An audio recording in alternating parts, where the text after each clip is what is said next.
सभी को नमस्कार। आज की जो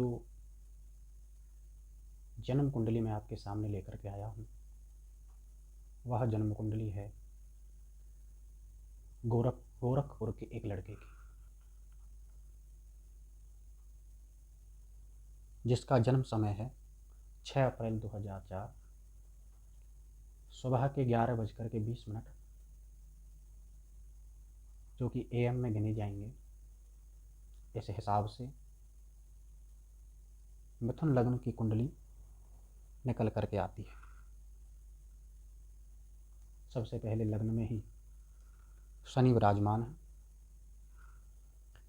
दूसरा भाव रिक्त है, तीसरे भाव में गुरु जो कि अपनी वक्री अवस्था में विराजमान है, तीसरे भाव में चंद्रमा जो कि राहु के साथ बैठे हैं, और 10वें भाव में सूर्य, 11वें में बुध केतु के साथ हैं।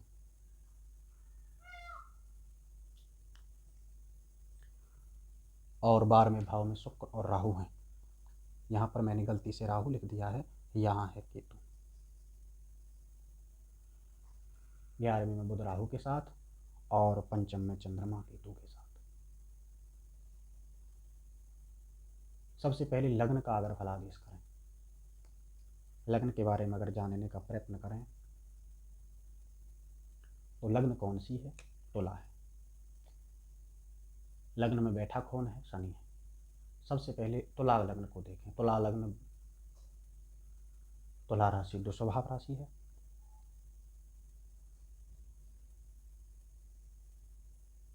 क्षमा चाहता हूँ, मिथुन लग्न दुस्वभाव राशि है। ऐसा जो बालक होता है, इस लग्न में जन्म लेने वाला जो जातक होता है, वह जातक द्विविधा में रहने वाला।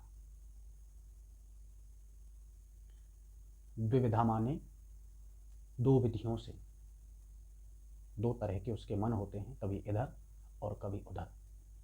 कहानियों में, कथाओं में रुचि रखने वाला। ऐसे जातक की जो रुचि है वो कहानी में होती है, कथाओं में होती है। उन रुचियों में वह बड़ी रुचि लेता है और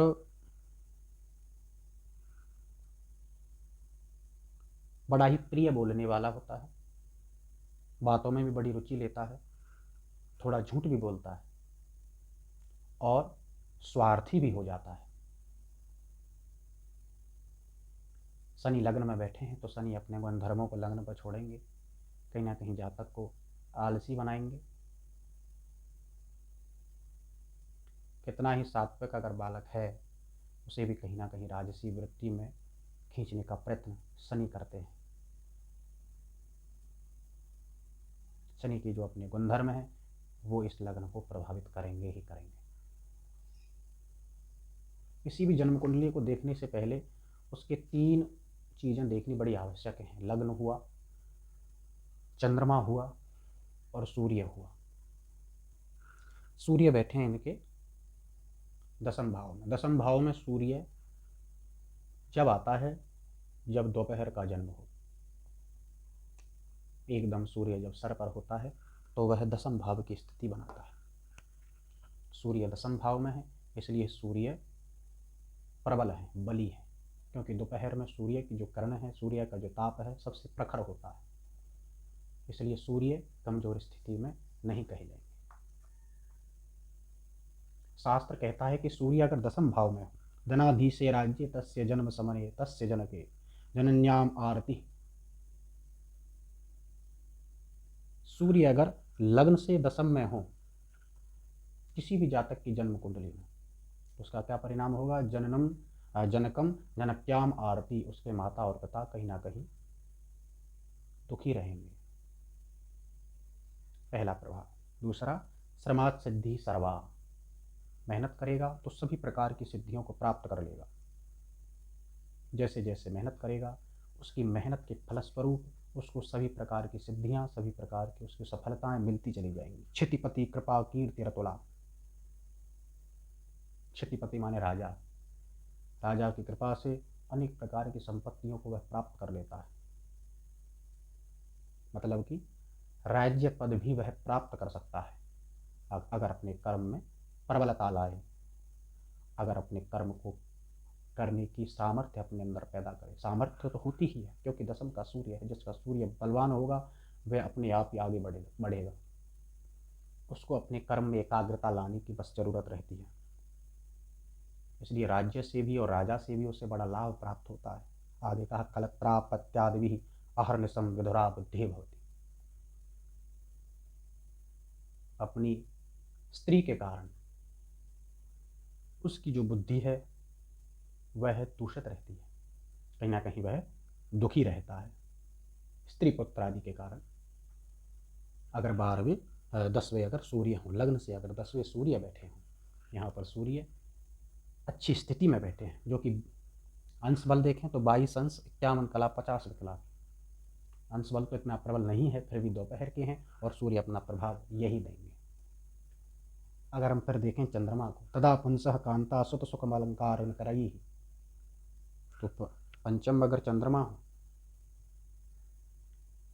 तो जातक को पुत्र से, स्त्री से, ऐसी स्त्री से कांता अलंकार युतई, जो अनेक अलंकारों से, अनेक आभूषणों से सजी हुई हो। स्त्री आभूषणों से कब सजी रहेगी? जब कहीं ना कहीं जातक के पास धन होगा। बिना धन के तो कोई अलंकारों को, आभूषणों को खरीद नहीं सकता। इसलिए समझ लेना चाहिए कि वह जातक अपने जीवन काल में पर्याप्त धन को अर्जित करेगा, जिसके कारण बड़ा सुखी होगा। सदा हृदय विद्या, पंचम में अगर चंद्रमा हो तो बड़ा ही प्रकांड विद्वान होता है, अच्छी बुद्धि वाला, प्रखर बुद्धि वाला, विद्या को पढ़ने वाला, विद्या को अपने चरित्र में उतारने वाला, विद्या को सही सदुपयोग करने वाला, ऐसा जातक होता है। पंचम में चंद्रमा हो तो राज्य कुल से भूमि, भवन और वस्त्र आदि को प्राप्त कर सकता है। यहाँ तक कि यह ऐसा जातक सूत माने ब्याज से भी धन को अर्जित करता है। सभी तरह से धन को कमाने वाला होता है, राज्य से सुख लेने वाला होता है। ये मैंने आपको चंद्रमा, सूर्य और लग्न के बारे में बताया।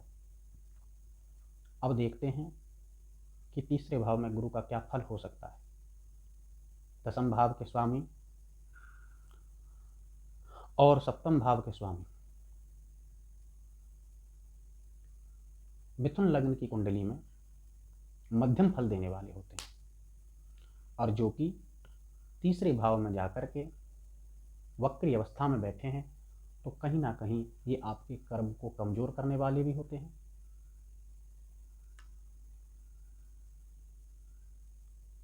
उसी तरह से अब देखें बुध के साथ राहु का बैठना। बुध राहु बुध को दूषित करेंगे, जिससे बुद्धि में जड़त्व का निर्माण होगा। बुद्धि जो प्रखर है उसमें जड़ता आ जाएगी, कमी आ जाएगी। जिन कमियों के फलस्वरूप जो परिणाम मिलना चाहिए उस परिणाम में कमी रहेगी। शुक्र का मंगल के साथ 12वें भाव में बैठना शुक्र को दूषित करेगा। एक बात और ध्यान देने योग्य है कि यहाँ पर चंद्र कुंडली से भी और लग्न कुंडली से भी इस कुंडली का जातक मांगलिक बनता है। चंद्र कुंडली से अगर देखें तो चंद्रमा पंचम भाव में बैठे हैं और पंचम भाव से 8वें मंगल है, शुक्र से पहले मंगल है, लग्न से 12वें मंगल है। शनि से अगर मंगल का परिहार करें तो मांगलिक दोष का परिहार हो जाता है।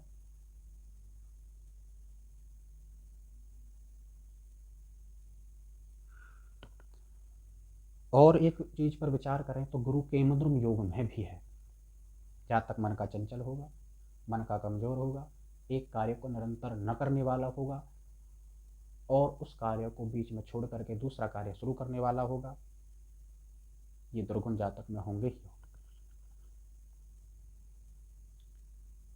चंद्रमा ग्रहण में भी है, इसलिए भी चंद्रमा कमजोर होगा। जातक IAS की तैयारी कर रहा है तो इसकी ग्रह दशा हम देखते हैं।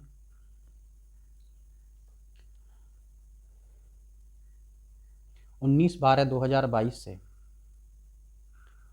और 7 जनवरी 2024 तक राहु में मंगल की दशा रही। उसके बाद 7 जनवरी 2024 से 25/2/2026 तक यहाँ पर गुरु की महादशा शुरू हो जाएगी जनवरी 2024 के बाद। और उसके बाद गुरु में गुरु की महादशा रहेगी फरवरी 2026 तक, 25 फरवरी 2026 तक। गुरु आपकी इस कुंडली में मध्यम फल देने वाले हैं। गुरु में गुरु की दशा रहेगी तो आपको मध्यम फल मिलेगा। आप मेहनत करोगे तो उसका परिणाम आपको मिलेगा ही मिलेगा। गुरु के बाद आपकी दशा आएगी गुरु में शनि की, जो कि 7/9/2028 तक रहने वाली है। और उसके बाद गुरु में बुध की दशा आएगी। बुध आपके लग्नेश हैं, जो कि 13 दिसंबर 2030 तक रहने वाली है। गुरु में शनि की दशा भी आपके लिए कारक है और गुरु में बुध की दशा भी आपके लिए कारक है। तो कुल मिलाकर के जनवरी 2024 से और दिसंबर 2030 तक आपका समय एक नंबर का है। आप जितना मेहनत कर लोगे उतना ही पालोगे। आपको 100% परिणाम मिलेंगे अपनी मेहनत के अनुकूल।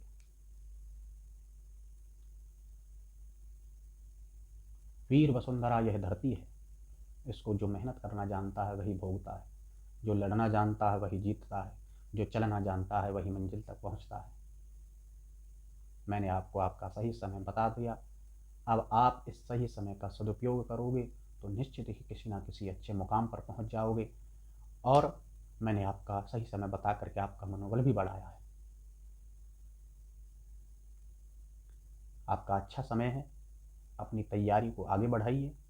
और मैं इनके कुछ उपाय भी आपको बता देता हूँ। बुध के लिए भगवान गणेश जी की थोड़ी थोड़ी रोजाना आराधना करें। रोज नहीं कर सकते तो बुधवार को करें। भगवान शंकर का दूध से अभिषेक करें, जिससे कि चंद्रमा आपका प्रबल हो। कभी मौका लग जाए तो भगवान विष्णु के मंदिर में जाकर के दर्शन करें, पीला चंदन लगाएं।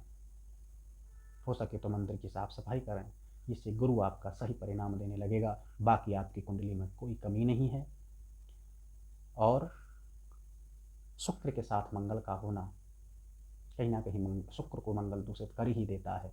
इसलिए आज के इस चकाचौंध वाली दुनिया के चक्कर में न पड़ें। अपने चरित्र का ध्यान रखें, जिससे कि आपका जो कि मन की जो एकाग्रता है वो केवल पढ़ाई में लगी रहे, वो केवल आपके लक्ष्य पर लगी रहे, लक्ष्य से भटक ना पाए। तो निश्चित ही आपको आपका जो लक्ष्य है वह मिल जाएगा। मेरी शुभकामनाएं भी आपके